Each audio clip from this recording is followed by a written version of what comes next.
Trump ഭരണകൂടത്തിൽ വലിയ സ്വാധീനമുള്ള Laura Loomer FBI director Kash പട്ടേലിനെതിരെ തിരിഞ്ഞിരിക്കുന്നു. ലോറ ലൂമർ പറഞ്ഞിട്ടാണ് നേരത്തെ ഈ നാഷണൽ സെക്യൂരിറ്റി അഡ്മിനിസ്ട്രേഷനിലോ മറ്റുള്ള ഉന്നത ഉദ്യോഗസ്ഥരെ പറഞ്ഞു വിട്ടത്. അവർക്കൊന്നും പ്രസിഡന്റ് ട്രംപിനോട് യാതൊരു ആത്മാർത്ഥതയുമില്ല, അദ്ദേഹത്തിൻ്റെ നയങ്ങൾ നടപ്പാക്കുന്നില്ല എന്ന് പറഞ്ഞ് ഇവർ പറയുകയും അതനുസരിച്ച് അവരെയൊക്കെ പറഞ്ഞു വിടുകയും ചെയ്തു. ജനറൽമാരും ഒക്കെ അടങ്ങിയ സംഘമായിരുന്നു അത്. അപ്പോൾ അത്രയ്ക്ക് സ്വാധീനമുള്ള വ്യക്തിയാണ്.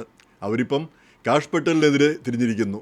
അപ്പോൾ അതിന് അവർ പറയുന്ന കാര്യം അതിൽ രണ്ട് വശമുണ്ട്. ആദ്യത്തെ കാര്യം പറയാം. ഒന്നാമത്തെ കാര്യം, ഈ കാഷ് പട്ടേലിന് ഈ ഖത്തർ ഗവൺമെൻറ്റുമായിട്ട് അവരുടെ എന്തോ ഒരു കൺസൾട്ടൻസി ഉണ്ടായിരുന്നു.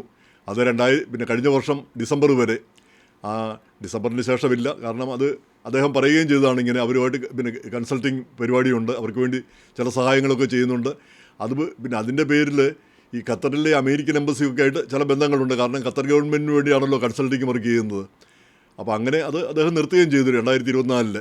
അപ്പം ഈ ഒരു വർഷത്തേക്ക് ഖത്തറുമായി ബന്ധപ്പെട്ട കാര്യങ്ങളിൽ ഇപ്പോൾ FBI ഡയറക്ടർ എന്ന നിലയിൽ ഒരു വർഷത്തേക്ക് ഖത്തറുമായിട്ട് ബന്ധപ്പെട്ട കാര്യങ്ങളിലൊന്നും ഇടപെടില്ല. നിയമപരമായ കാര്യങ്ങളിലും അന്വേഷണ കാര്യങ്ങളിലൊന്നും ഇടപെടില്ല എന്ന് അദ്ദേഹം പറയുകയും ചെയ്തിരുന്നു.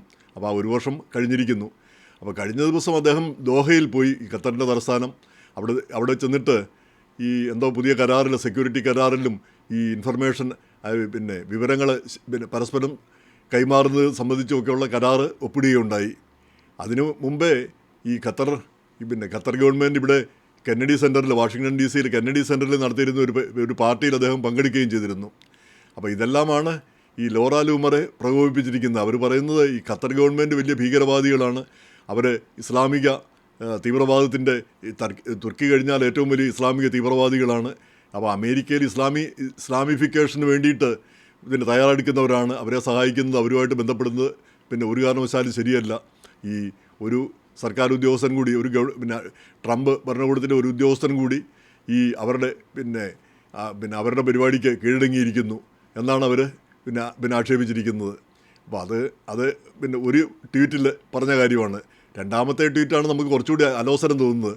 രണ്ടാമത്തെ ട്വീറ്റിൽ അവർ പറയുകയാണ്, യു ആർ ആൻ ഇന്ത്യൻ. അതാണ് അതിൻ്റെ തുടക്കം തന്നെ, യു ആർ ആൻ ഇന്ത്യൻ. നിങ്ങൾക്കറിയാമോ, ആ ഇന്ത്യക്കാരെ അടിമകളാക്കി വെച്ച് അടിമപ്പണി ചെയ്യിച്ചാണ് ഖത്തർ ഈ ഇത്രയും വലിയ വികസനം നേടിയത്. നിങ്ങൾക്ക് അവരോട് പറയാൻ മേലായിരുന്നോ, ഈ ഇന്ത്യക്കാരെ ഇങ്ങനെ ദ്രോഹിക്കരുത്, ഇങ്ങനെ ഉപദ്രവിക്കരുത്, അവരെ അടിമകളാക്കി വെക്കരുത് എന്ന് പറയാൻ പാടില്ലായിരുന്നു എന്ന്.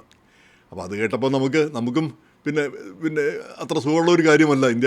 കാഷ് പട്ടേൽ ഒരു ഇന്ത്യക്കാരനായതുകൊണ്ടാണ് അവർ ഈ രീതിയിൽ പറഞ്ഞതെന്നുള്ളതിന് സന്ദേഹമില്ലാത്ത കാര്യമാണ്. അപ്പോൾ ഇത് പറയുമ്പോൾ ഞാൻ ഓർക്കുകയാണ്, ഏതാനും വർഷം മുമ്പ്, അന്ന് ഇന്ത്യക്കാർക്കെതിരായിട്ട് റേസിസം ഒന്നുമില്ല ഇവിടെ. ആ സമയത്ത് എന്തോ ഒരു കാറ് വാങ്ങാൻ ചെന്ന, അപ്പോൾ അവിടെ ഇരിക്കുന്നൊരു വെള്ളക്കാരി സ്ത്രീ, അവരുമായിട്ട് വളരെ ലോഹിത്തിലായി ഇത്. അപ്പോൾ പിന്നീട് ഈ പോരാറൊക്കെ നേരെ ആയപ്പോഴത്തേക്ക് അവർ ഇങ്ങനെ ചോദിക്കുക, അപ്പോൾ ഈ ഇന്ത്യയിലേക്ക് തിരിച്ചു പോകാൻ പറ്റില്ലേ? ഞാൻ പറഞ്ഞു, ഞാനിവിടെ പൗരനാണ്. അപ്പോൾ തിരിച്ചു പോകേണ്ടതെന്താ? അല്ല, എന്നാലും ഇവിടെ പൗരനാണെങ്കിലും എന്നാലും പോകാൻ പറ്റില്ലേ? അതായത് നമ്മളിവിടുത്തുകാരല്ല, നമ്മളിവിടുന്ന് പൊയ്ക്കൊള്ളണം. അവരുടെയൊക്കെ ആ മനസ്സിലിരിക്കുന്നത്. അപ്പോൾ അവരുമായിട്ട് നല്ല ലോഹ്യമുള്ള, അന്ന് ഇന്ത്യക്കാർക്കെതിരായ റേസിസം ഒന്നും ഇല്ല. അപ്പോൾ ഇവരുടെ എല്ലാം മനസ്സിലിരിക്കുന്ന ഇതാണ്. അപ്പോൾ ആ ഇന്ത്യക്കാർ ഇവിടുത്തുകാരല്ല, ഇവിടെ ദേ ഡോണ്ട് ബിലോങ് ഹിയർ എന്നുള്ള രീതിയിൽ ചിന്തിക്കുന്നു. അപ്പോൾ അത് ഖേദകരമായൊരു കാര്യമാണ്. ഇവിടെ ഈ കറമ്പരുമൊക്കെ ഇങ്ങനെയാണ്. ആരംഭകാലത്ത് എതിർപ്പൊക്കെ നേരിട്ടാണ് പിന്നീട് ഇവിടുത്തുകാരാകുന്ന കറമ്പരും ഐറിഷുകാരും ഇറ്റലിക്കാരും യഹൂദരും ഒക്കെ ഈ കടമ്പ കടന്നിട്ടുണ്ടെന്നാണ് പറയുന്നത്. ഇപ്പോൾ ഇന്ത്യക്കാർക്ക് നേരെയായിരിക്കുന്നു. അപ്പോൾ ചുരുക്കി പറഞ്ഞാൽ നമ്മൾ ഇവിടുത്തുകാരല്ല, ഇവിടുന്ന് വിട്ടുപോയിക്കൊള്ളണം എന്നുള്ള അവരുടെ മനസ്സിലിരിക്കുന്നു. ഇപ്പോൾ തന്നെ ഈ ഇമിഗ്രൻസിനെ പറഞ്ഞയക്കുന്നത് നല്ലൊരു പങ്ക് ലാറ്റിനോ, ഏഷ്യൻസ് ഇങ്ങനെയുള്ള ആളുകളാണ്. വെള്ളക്കാരെ ആരെയും പറഞ്ഞയക്കുന്നതായിട്ട് നമ്മൾ കാണുന്നില്ല. അപ്പോൾ ചുരുക്കി പറഞ്ഞാൽ ഇവിടുത്തെ സംസ്കാരം, അതായത് അമേരിക്കൻ സംസ്കാരം, അതായത് വെള്ളക്കാരുടെ ആ ഒരു ആധിപത്യം ഇല്ലാതാകുമെന്നുള്ളൊരു പേടി, ആ വെള്ളക്കാരുടെ സംസ്കാരത്തിലേക്ക് മറ്റ് സംസ്കാരങ്ങളൊക്കെ വന്നു ചേരുന്നു എന്നുള്ള ഒരു പേടി, അതാണ് ഇതിൻ്റെ അടിസ്ഥാനമായിട്ടുള്ളൊരു കാരണമെന്ന് തോന്നുന്നു, ഒരു റേസിസം. പക്ഷേ അമേരിക്ക ഒരു വിശാലമായ രാജ്യമാണ്. ഇവരെയൊക്കെ കുറച്ച് പേരെ കൂടിയൊക്കെ ഉൾക്കൊള്ളാൻ കഴിയുന്ന രാജ്യമാണ്. അത് അവർ മറന്നു പോവുകയും ചെയ്യുന്നു. ആളില്ലാതെ ഈ രാജ്യം മുന്നോട്ട് പോവുകയുമില്ല. അത് ഒരു കാര്യം. എന്തായാലും ഇവരിങ്ങനെ പറഞ്ഞു എന്നുള്ളത് തന്നെ, ഈ കാഷ് പട്ടേൽ അമേരിക്കക്കാരനാണ്, അമേരിക്കയിൽ ജനിച്ചു വളർന്ന വ്യക്തിയാണ്. അദ്ദേഹത്തിന് ഖത്തറുമായിട്ട് എന്താണ് ബന്ധം? ഈ കൺസൾട്ടിങ് വർക്ക്, അത് അദ്ദേഹത്തിൻ്റെ ജോലിയുമായിട്ടുള്ളൊരു ബന്ധം എന്നല്ലാതെ ഈ അവിടുത്തെ പിന്നെ അവിടെ ഇന്ത്യക്കാരെ അടിമപ്പണി ചെയ്യിക്കുന്നു, അവിടെ അങ്ങനെ അടിമപ്പണി ചെയ്യിച്ചിട്ടാണ് ആ രാജ്യം വളർന്നതെന്നൊക്കെ പറഞ്ഞാൽ അത് ഇദ്ദേഹത്തോട് പറഞ്ഞിട്ട് പിന്നെ എന്താണ് കാര്യമിരിക്കുന്നത്? You are an Indian, you are an American എന്നാണ് പറയേണ്ടിയിരുന്നത്. കാരണം അദ്ദേഹം അമേരിക്കനാണ്, അമേരിക്കയിൽ ജനിച്ചു വളർന്ന ആളാണ്. അപ്പോൾ പിന്നെ അവിടെ ഒരു ഈഫും ബട്ടും ഒന്നുമില്ല വാസ്തവം പറഞ്ഞാൽ. പക്ഷേ അവരുടെയൊക്കെ മനസ്സിലിരിക്കുന്ന അപ്പോൾ ഒരു ഇന്ത്യക്കാരൻ ഇത്രയും ഉന്നത സ്ഥാനത്തിരിക്കുന്നു എന്ന് പറയുന്നത് പലർക്കും ഇഷ്ടപ്പെടുന്നില്ല എന്നുള്ളതാണ് നമ്മൾ മനസ്സിലാക്കുന്ന ഒരു കാര്യം. അപ്പോൾ അത് ഖേദകരമാണ്. ഇങ്ങനെയുള്ള യാഥാർത്ഥ്യങ്ങൾ നമ്മൾ അറിഞ്ഞിരിക്കേണ്ടതുണ്ട്. അതിലും തമാശയുള്ള കാര്യം കണ്ടത് പ്രിയ പട്ടേൽ എന്ന് പറഞ്ഞൊരു സ്ത്രീ. അപ്പോൾ അവരുടെ പേര് കണ്ടിട്ട് പ്രിയയും പട്ടേലും ഇന്ത്യൻ പേരാണ്. അവർ പറയുന്ന തേർഡ് വേൾഡ് കൺട്രീസിൽ നിന്ന് അവരൊരു മാഗാ ക്യാപ്പൊക്കെയാണ് വെച്ചാണ് ഇരിക്കുന്നത്. തേർഡ് വേൾഡ് കൺട്രീസിൽ നിന്ന്, മൂന്നാം ലോക രാജ്യങ്ങളിൽ നിന്നൊന്നും ഒറ്റ ആളെ ഇവിടെ കൊണ്ടുവരരുത്. കാരണം എല്ലാ സംസ്കാരങ്ങളും തുല്യരല്ല. പല സംസ്കാരങ്ങളും ഒരു വ്യത്യാസമുണ്ട്. ചില സംസ്കാരങ്ങളിലൊക്കെ പിന്നെ ഈ ചൈൽഡ് മാര്യേജ്, പോളിഗാമി, നരബലി അങ്ങനെയുള്ള എല്ലാത്തരം പിന്നെ കാര്യങ്ങളും നടക്കുന്നു. അപ്പോൾ അങ്ങനെയുള്ള ആളുകൾ ഇങ്ങോട്ട് വന്നു കഴിഞ്ഞാൽ ഈ രാജ്യത്തിന് പിന്നെ ഈ സംസ്കാരത്തെ തകർത്ത് കളയും. അതിനു പുറമെ അവർ കൂട്ടത്തോടെയാണ് ഇങ്ങോട്ട് വരുന്നത്. എന്നിട്ട് പിന്നെ അവർ പിന്നെ പെറ്റുപെരുകി ഇവിടെ ഈ സംസ്കാരത്തിന് ദോഷമാകുന്നു, ഇവിടുത്തെ ആളുകളെ ആക്രമിക്കുന്നു. അങ്ങനെയുള്ളവരെ ഇവിടെ അമേരിക്കയിൽ അസിമിലേറ്റ് ചെയ്യുന്നേ ഇല്ല. അപ്പോൾ അങ്ങനെയുള്ളവരെ കൊണ്ടുവരരുത് എന്നാണ് അവർ പറഞ്ഞിരിക്കുന്നത്. എന്തായാലും അവരുടെ പേരിൽ നിന്ന് നമ്മൾ മനസ്സിലാക്കേണ്ടത് ഇന്ത്യക്കാരി ആയിരിക്കണം. ഏതായാലും അവർ പിന്നെ ഇതിനെതിരെ ആളുകൾ കമൻ്റ് എഴുതിയത്, എന്നാൽ പിന്നെ നിങ്ങൾ തന്നെ ആദ്യം സെൽഫ് ഡിപ്പോർട്ട് ചെയ്യുക ഇന്ത്യയിലേക്കോ, അല്ല എവിടെ നിന്ന് വന്നോ അങ്ങോട്ട് നിങ്ങൾ തന്നെ തിരിച്ചു പോവുക. കാരണം ആ വർഗത്തിൽപ്പെടുന്ന ആളാണ് നിങ്ങളും, മൂന്നാം ലോക രാജ്യവും പിന്നെ വേറൊരു സംസ്കാരത്തിൽ നിന്ന് വരുന്ന ആൾ. പക്ഷേ ഇങ്ങനെ ഓരോരുത്തർക്കും പറയുന്നതിനുള്ള ആ താല്പര്യം പിന്നെ നമ്മളാണേലും അമേരിക്കയിലായിക്കഴിഞ്ഞാൽ പിന്നെ നമുക്കും ആ റേസിസവും വർഗീയവാദവും ഒക്കെ നമ്മുടെയും ഒക്കെ ഉള്ളിൽ കടന്നുകൂടുമെന്ന് ആണ് കരുതേണ്ടിയിരിക്കുന്നത്. ഇനി മൂന്നാമതേ ഒരു ഇൻസിഡൻറ്റ് കണ്ടത് ഈ പിന്നെ ക്ലൈൻ എന്ന് പറഞ്ഞൊരു ആർട്ടിഫിഷ്യൽ ഇൻ്റലിജൻസ് കമ്മ്യൂണിറ്റി പിന്നെ കമ്പനിയുണ്ട്.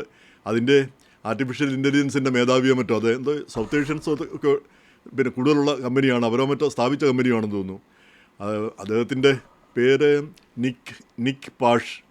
അപ്പോൾ അദ്ദേഹം പിന്നെ ഈ ഒരുപാട് ഈ ഇന്ത്യക്കാരും ഒക്കെ അടങ്ങിയ ഒരു സമ്മേളനത്തിലാണ്. അപ്പോൾ അദ്ദേഹം പറഞ്ഞ ഇമാജിൻ ദ സ്മെൽ എന്ന് പറഞ്ഞു. നിങ്ങൾ ആ നാറ്റം ഒന്ന് ഓർത്തു നോക്കുക, അത് ഒന്ന് ആലോചിക്കുക. അപ്പോൾ അദ്ദേഹം പറയുന്നത് അതൊരു തമാശയായിട്ടാണെന്നാണ്. പക്ഷേ അതിനെതിരെ പിന്നെ പലരും ശക്തമായിട്ട് രംഗത്ത് വന്നു. അപ്പോൾ അവർ പറയുന്ന ഈ വർത്തമാനം, ഈ ഇമാജിൻ, ഈ സ്മെല്ലിൻ്റെ കാര്യം പറയുന്നത് ഇന്ത്യക്കാരെ കുറ്റപ്പെടുത്താനും കൊച്ചാക്കാനും പറയുന്നൊരു കാര്യമാണ് ഈ സ്മെല്ല്, നാറ്റം. അത് കുറച്ച് കാര്യമുണ്ട് കേട്ടോ. ഇല്ല നമ്മൾ ഒരിക്കലും പറയേണ്ടതില്ല, നമ്മൾ പുകച്ചൊന്നും പറയേണ്ടതില്ല.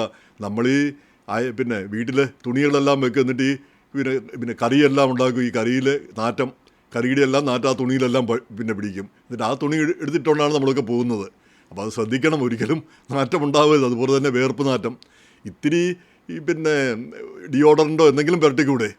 അത് പിന്നെ വേർപ്പ് നാറ്റം അല്ലെങ്കിൽ അടിവസ്ത്രങ്ങളൊക്കെ ഇടയ്ക്കിടയ്ക്ക് മാറിക്കൂടെ? ഇടയ്ക്കിടയ്ക്ക് കുറഞ്ഞ പക്ഷം ഒരു ദിവസത്തിൽ ഒന്നെങ്കിലും. പിന്നെ അതുപോലുള്ള കാര്യങ്ങൾ, ഇങ്ങനെയുള്ള കാര്യങ്ങൾ, ഇവിടുത്തുകാർ ചെയ്യുന്ന കാര്യങ്ങൾ ഈ സംസ്കാരത്തിൽ നിൽക്കുമ്പോൾ നമ്മളതനുസരിച്ച് നിൽക്കേണ്ട ഒരു ബാധ്യത നമുക്കുമുണ്ട്. അപ്പോൾ എന്തായാലും ഇദ്ദേഹം പറയുന്നത് തമാശയ്ക്ക് പറഞ്ഞതാണ്. തമാശയാണ്, ഇന്ത്യക്കാരെ ഉദ്ദേശിച്ചൊന്നുമല്ല. ഇതിൽ മാപ്പ് പറയാനും ഉദ്ദേശിക്കുന്നില്ല. ആളുകൾ തമാശ ആസ്വദിക്കാനും പഠിക്കണം എന്നാണ് പറയുന്നത്. ആയിക്കോട്ടെ, നമുക്ക് വിരോധമില്ല, അങ്ങനെ ആർക്കും എന്നും പറയുന്നതിന് കുഴപ്പമില്ല. പക്ഷേ വാക്കുകളാണ് പിന്നീട് പ്രവൃത്തികളായി നമുക്ക് മാറുന്നതെന്ന് നമ്മൾ കണ്ടിട്ടുണ്ട്. എന്തായാലും ഇങ്ങനെയുള്ള കാര്യങ്ങൾ നമ്മൾ അറിഞ്ഞിരിക്കേണ്ടിയിരിക്കുന്നു. എന്തായാലും കാഷ് പട്ടേലിനെതിരെ, അദ്ദേഹം ഒരു ഇന്ത്യക്കാരൻ ആണെന്നുള്ളതിൽ നമ്മളെല്ലാം അഭിമാനിക്കുന്ന കാര്യമാണ്. അദ്ദേഹത്തിൻ്റെ ആശയം എന്തായാലും, അദ്ദേഹം ഏത് രീതിയിൽ നിൽക്കുന്നു എന്ന് പറഞ്ഞാലും അദ്ദേഹം ഇന്ത്യക്കാരനാണെന്നുള്ളത് നമുക്ക് ഏറ്റവും അഭിമാനകരമായ കാര്യമാണ്. മാംദാനി അതും പിന്നെ അങ്ങനെ തന്നെ.